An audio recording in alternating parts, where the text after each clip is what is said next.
যখন সংগঠিত হয়ে যাবে আল্লাহ তাআলা এই মাটি থেকে আবার এই মানুষগুলো বের করবেন। সুবহানাল্লাহ। মানুষগুলো আবার মাটি থেকে বের করে আল্লাহ তাআলা বিচার কার্যালয় শেষ করবেন, আবার তাদেরকে জান্নাত দিবেন, জাহান্নাম দিবেন। আল্লাহ তাআলা এতটুকু সময়ের ভিতরে আমাদের জন্য আল্লাহ তাআলা পরীক্ষার মধ্যে একটা আমাদেরকে উত্তম ফল দান করবেন। আমাদেরকে আল্লাহ তাআলা দুনিয়ায় পাঠিয়েছেন পরীক্ষা করবার জন্য।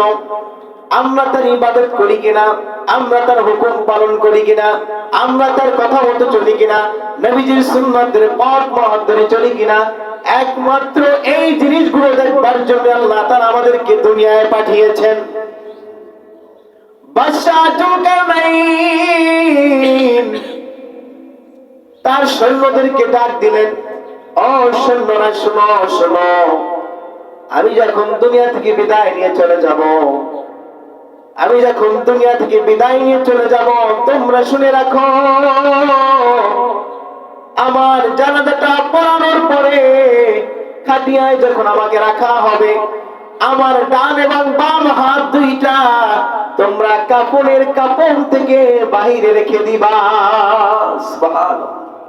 কি করবা?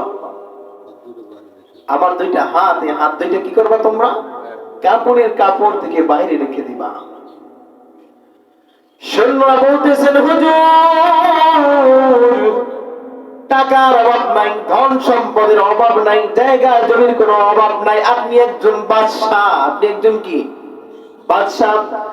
দুনিয়ার ভিতরে আল্লাহ পাক রব্বুল আলামিন কিতাবের ভিতরে আসে, এ বাদশাহ যুলকারনাইন আপনার 100 বছর নয়, 200 বছর নয়, কিতাবের ভিতরে আসে আপনার 500 বছর দুনিয়ার ভিতরে তিনি তার শাসন কার্য চালিয়েছেন। সুবহানাল্লাহ।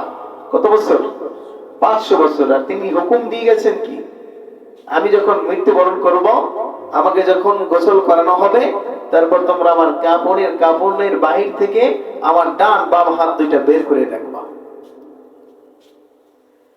সৈন্যরা বললেন, হুজুর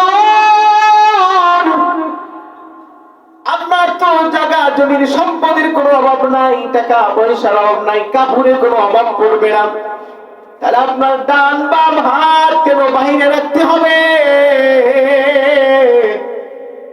বাদশাহ যুলকারনাইন বলতেছে, ও সৈন্যরা শোনো শোনো, আমি এত বড় একজন ধনাত্মবান ব্যক্তি, এত বড় একজন ক্ষমতাওয়ালা ব্যক্তি ছিলাম, টাকার অভাব ছিল না, ধন সম্পদের অভাব ছিল না, ক্ষমতার অভাব ছিল না, বাদশাহের অভাব ছিল না, 1 বছর নয়, 2 বছর নয়, দুনিয়ার ভিতরে আমি 500 বছর যাবত ধরে আমি শাসন কার্য আমার নিজেরটা চালিয়েছি দুনিয়ার ভিতরে। কিন্তু আমি যখন মৃত্যুবরণ করলাম, মৃত্যুবরণ করবার পরে আমি যখন কবর পথের দিকে রওনা হয়ে গেলাম, আমি আমার এত টাকা পয়সা ধন সম্পদ আমি কিছুই সঙ্গে নিতে পারতেছি না। আল্লাহু আকবার।